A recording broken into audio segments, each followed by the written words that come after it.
세기의 이혼 소송 그리고 세기의 재산 분할로 화제가 됐던 최태원 SK그룹 회장과 노소영 관장.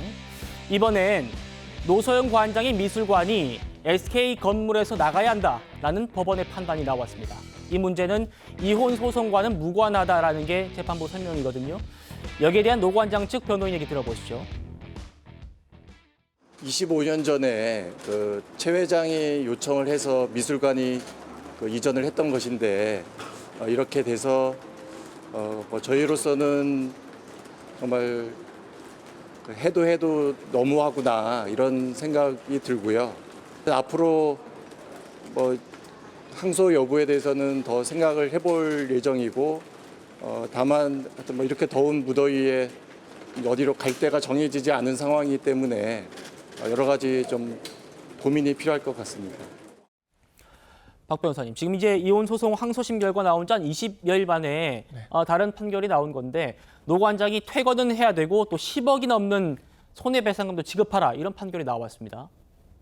그러니까 이거는 법리는 굉장히 간단한 거예요. 그러니까 계약을 체결했고 계약 기간이 종료됐으니 퇴거를 하십시오. 아주 단순한 그 법리를 가지고 있는 거거든요. 네. 그러니까 2019년 9월에 계약이 종료됐고 또 여기가 워낙 또 서울의 요지거든요. 그러다 보니까 손해배상금도 그 차임에 해당되는 금액이 이렇게 판결이 나온 겁니다. 근데 이제 노소영 관장 쪽에서는 그 부분을 이야기를 하는 거죠. 사실 이혼 판결에서 이 사건이 조금 이제 언급이 되는 부분이 있었는데, 맞아요. 예, 그 부분이 왜 언급이 됐냐면은 이제 그 현재 법률원상의 배우자죠. 법률원상의 배우자와 그 다음에 이제 그렇지 않은 지금 김희영 이사장이 또 있지 않습니까? 네. 이러한 경우에 있어서 둘을 이렇게 비교해 봤을 때 법률원상의 배우자에게 굉장히 좀 이제 좋지 않은 그러한 좀 맞지 않는 그러한 정신적인 충격을 줬던 그러한 사안이 이 사안과 함께 비교를 해봤을 때 나타날 수가 있었다라고 하는 게 판결에 들어가 있었던 거예요. 네, 이겁니다, 지금. 그렇죠. 예.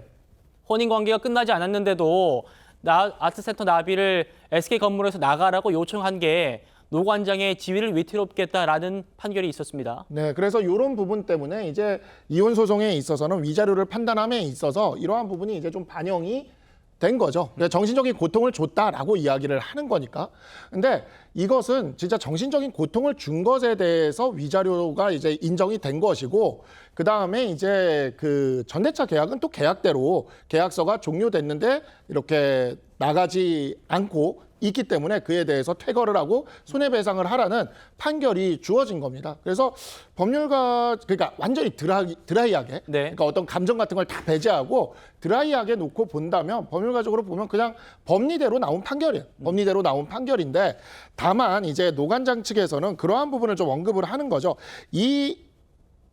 그 아트센터 나비죠. 이 아트센터 나비라는 이 미술관이 이렇게 여기로 옮겨오게 된 그 경과라던가 그 의미에 대해서 설명을 하면서 이것이 계약서 외에 또 다른 사정이 존재한다라는 것을 주장하는 것인데 네. 사실 이러한 주장은 변호사들이 정말 주장할 게 없을 때 쓰는 주장들이긴 합니다.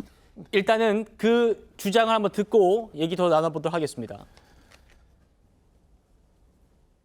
이걸 이렇게 제가 일삼아 할 줄은 몰랐는데 이제 시어머니셨던 고 박계희 여사가 갑자기 돌아가시면서 이제 워커힐 미술관을 이렇게 변경하면 어떻겠냐 하는 그 남편 최태원 회장의 얘기가 있어서 그래 그럼 한번 해보겠다 이렇게 된 거죠. 굉장히 딱딱한 기업 환경을 조금 변화시켜 봐라 라는 그런 의도로 굳이 본사 건물의 4층에 삽입이 된 거거든요. 이제는 사실 기업미술관이 아니에요. 저희는 SK 지원을 받고 있지 않거든요. 그러니까 SK빌딩에 나비가 들어간 이유가 25년 전에 최태원 회장이 요청했기 때문이다 이런 얘기인데 이게 의미가 없는 얘기라는 거죠. 변론을 그러니까 하실 때. 계약을 체결할 때 일종의 네. 동기 같은 거는 될 수가 있어요. 근데 우리가 이제 변호사들이 사건을 할 때 이거는 예전에 인기 드라마 우영우 드라마에서도 한번 나온 적이 있는데 변호사들이 정말 이기기 힘든 사건이 뭐냐면 계약서 같은 확정 문서가 있는 겁니다.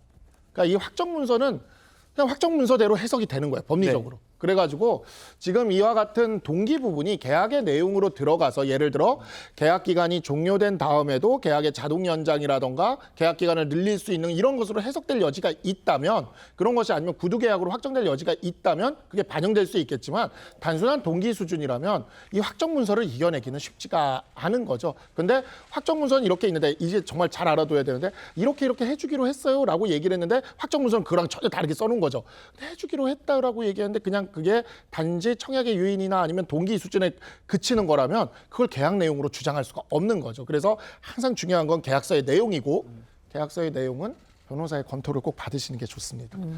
알겠습니다. 계약 기간이 끝났기 때문에 나가라고 한 아주 지극히 당연한 그런 판결이다라는 박상수 변호사님의 해설이었습니다.